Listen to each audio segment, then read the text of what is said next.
The Rant Network with Stuart Brisgell and David Solomon. Every Monday, Wednesday, Friday, noon Eastern. You think about it, we rant about it.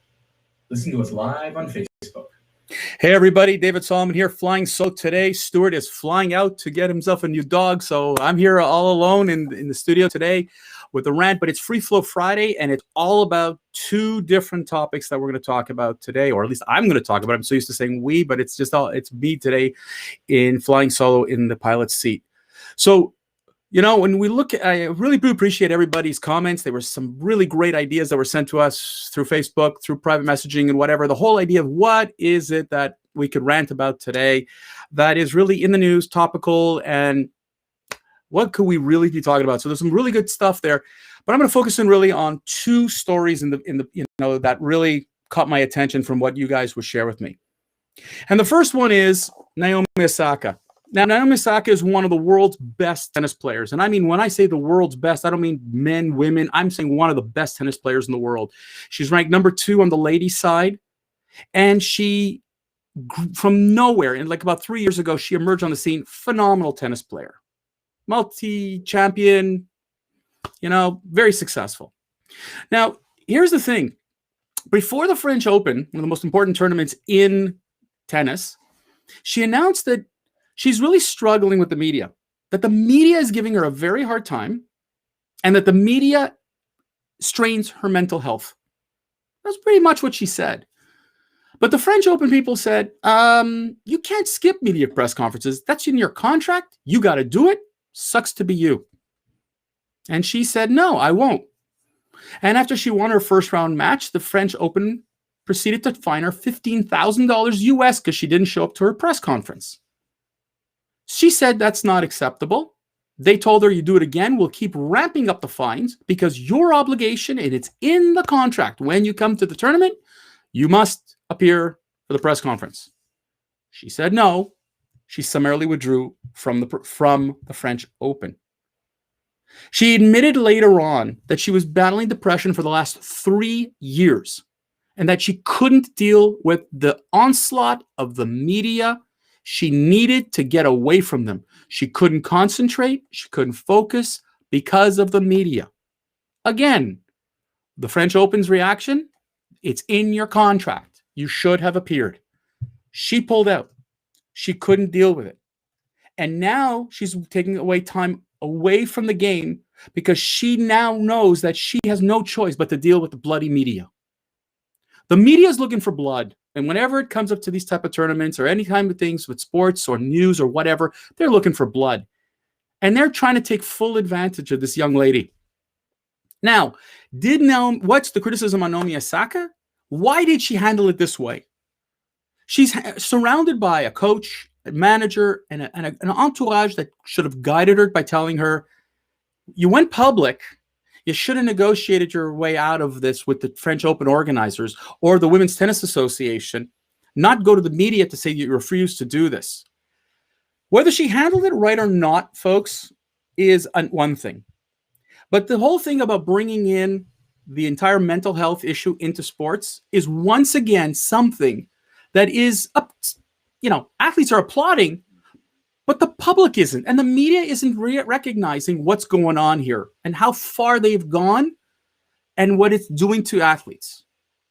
DeMar DeRozan, former Toronto Raptor, now San Antonio Spur, came out and said he battles depression. It's very hard for him, and one of the things that's hard for him is the media. There are other athletes, Kevin Love, center, for the Cleveland Cavaliers, same thing. They've all said the same thing. They're dealing with depression, and the pressures of the media are making it impossible. It is sad to see that the media has that much power to ruin, hurt, impact an athlete. This week, a Montreal Canadian hockey player got flattened. He's out with a concussion. And the media just kept ripping about what he did physically to the guy. But it's incredible how when it comes up to the mental health status, that it's not the same level of treatment, that the media doesn't give it the same level of depth. And why? Because it impacts them. Once again, it impacts them. It doesn't matter that Naomi Osaka, who's all of 23 years old is struggling with depression, and that other athletes are struggling with depression. All that matters is that, well, if they don't appear for my media press conferences, then they're bad. We're not going to give them the time of the day. I think they went too far yet again to crucify a young lady who needs help. And as a result, she pulled out, much to the chagrin of tournament organizers and the public. And if that's what we want to see more and more, not only in sports, but in other venues where people are going to start to pull away, I don't think that makes any sense. And really, shame on, and I mean shame on the WTA, the Women's Tennis Association, the French Open organizers, and the media for not taking this situation seriously. I'm not saying Osaka handled it perfectly. I don't think she did handle herself perfectly. But again, someone dealing with mental health, it's really hard to criticize because of the amount of the issues that they're dealing with. And it's unfair to be awfully harsh with them. That said, it's upon, the public again has to scream and yell to the media. We're not accepting anymore. Enough with your lynch mobs. Enough going after athletes to try to get a pound of flesh, to get a soundbite, to get something to give you the Pulitzer or to give you whatever it is that you're looking for. To be the, oh my God, the late next one on a podcast because you're the one who caught, you tripped up an athlete. They don't want it. They're sick and tired of it, and it's time to cut it at the knees. So yes, the athletes are paid to go in front of the media. And John, I agree with you. They're paid to do this. But it's not about whining. Because if you have never dealt with mental health, and I know people who are dealing with mental health issues, and they're successful people, but they're dealing with mental health issues. If there's I'm not saying you have to completely avoid the media, but the way the media attacks, and I mean violently attacks athletes, don't think it's necessary. Sit in a press conference yourself, John, before you go ahead and do it. I've been in these press conferences. I've been in the newspaper business. I've seen it happen. I've seen the way reporters will ask a question and the way they will attack people. It is beyond violent, and it's really got to stop. If you want to call it a cop-out, John, I really do apologize, but good for you. That's your opinion, and I don't agree with you at all. I think that right now, mental health is a very serious issue, and until you've dealt with it, you have no right to really say it's a cop-out. But that's your opinion. My opinion is I've got the rant here, and I'm going to tell you. Go check it out before you make the comment. Off to my next topic. So this would be normally where Stuart would take over, but I'm going to continue. Unfortunately, earlier this week, or sorry, I should say last week, my apologies, a horrifying story came to light here in Canada, in Western Canada. 215 children were found buried under what was called a residential school in Western Canada, British Columbia. Now, just a quick history note. The residential schools were the way Canadians and were handling Indigenous people.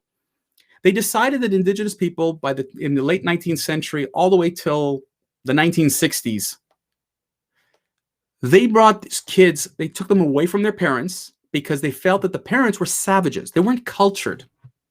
And they took them away and brought them to these residential schools that were somewhat run by the government, but also run by the church, primarily the Catholic Church, other churches.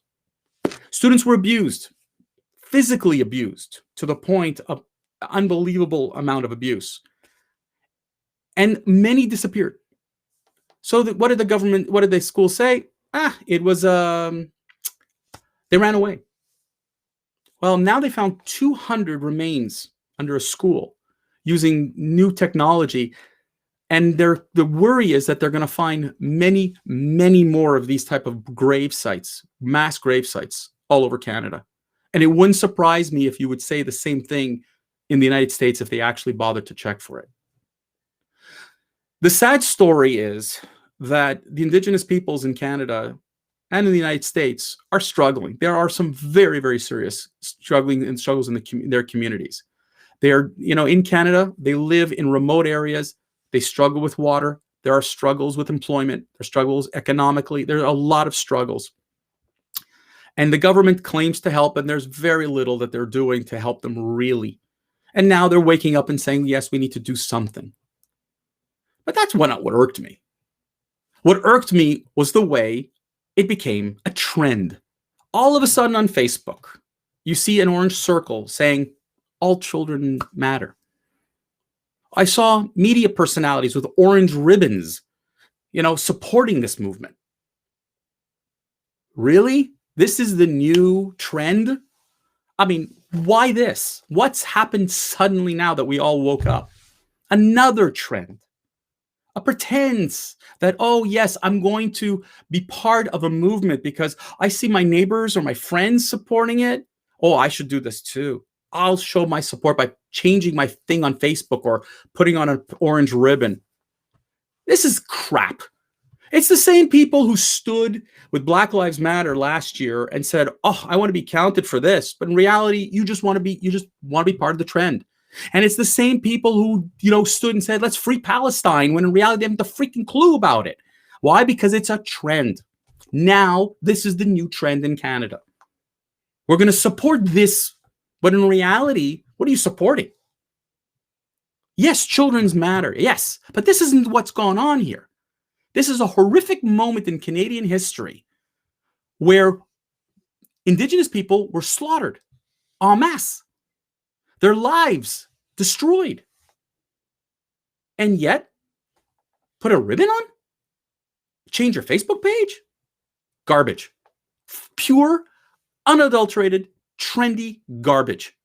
I'm not saying, listen, there are a lot of different causes that I would love to support. I don't have the physical, mental capacity to do it all. And I'm not saying I have to support every single one, but I'm not going to bullshit people by saying, yeah, I'm going to be supporting all these causes and these trends because I want to be counted as being trendy. I put my effort and my support behind where I want to be. And I'm sure many of you do the same thing. So changing your Facebook page and putting on an orange ribbon, what is it really doing? And that's what I saw last year with Black Lives Matter, when people were suddenly jumping and saying, yes, I support, anti-Black racism. 5 minutes ago, you were making racist jokes, but now you don't want to look like you're, an outsider. You're going to go and jump on the bandwagon. Where are you today, by the way, supporting Black racism and all that? And again, it's all about the trend, because I commented about Asian racism. I don't see any ribbons or any Facebook pages changed. I mean, this is the garbage. This is the pure garbage that people, if it makes you feel better, good for you. You're not changing anything, folks. You're not affecting change. Affecting change is you're going to write to your member of parliament or your congressperson or whoever it is that can affect change. Going to a protest and throwing rocks at people doesn't affect change. But screaming and yelling for what's right and helping to move the pond forward, that's what matters. Not putting some orange ribbon on and just making sure that you're accounted for. That's where it's wrong. And by the way, I watch this all over the media. The orange ribbons. Again, there's the cause to fight for in Canada. Not the racism towards Asian community, not the racism towards the Jewish community, not the racism towards other things. This is the trendy thing. Let's put out orange ribbons. I'm sick and tired of it. Be real. Change has got to be done not on, by changing your crap, but it's by pummeling your politicians with emails, letters, phone calls. We need change, and it has to start, sadly, at the government level. They have to put the policies and the programs into place. We can't as the general public, but we have the ability to influence them. And if they're not going to do it where we need to do it, we do it at the ballot box. We bring in the people who can effect change. That is what's going to work for us. So the message I'm trying to drive today is, while it was horrifyingly, I was mortified to hear about 200 children, and God knows how many more are going to be found. It's disgusting. And as a first-generation Canadian, I'm embarrassed. And I would love to see that the lives of the indigenous people improve across the board and not make jokes that, but we gave them casinos. That's moronic. We need to help. We need to help society advance. We have not. We could claim we're an advanced society. We're far from it. And I challenge you all to do what I've been doing. Go out there and challenge your local politicians. I've been after my member of parliament here personally after his one-sided attacks. I've been after other politicians for their one-sidedness in many cases. And I'm rallying others to do so. Time for us to do that. Get the emails, the phone calls, the letters. Let's get everybody to do the right thing and not the trendy thing. Ladies and gentlemen, that's it for me for the Rant Network for another week, another Friday. I want to thank you all very much for joining me today. On Monday, Stuart will be back, and we're going to tackle a little bit of a very, very sticky issue that has come up to both of us on numerous occasions ever since we ranted about racism. And the question is, are Jews white? Think about that. Ponder that. Share that with people you know. Please join us on Monday, Wednesday, Friday, live on Facebook, noon Eastern. Come out there. We want to hear from you because it's not only that topic, but other controversial topics we're going to be attacking. But think about it. Are Jews white? That will be us on Monday. Wishing you all a very good weekend, everyone. Stay well, stay safe.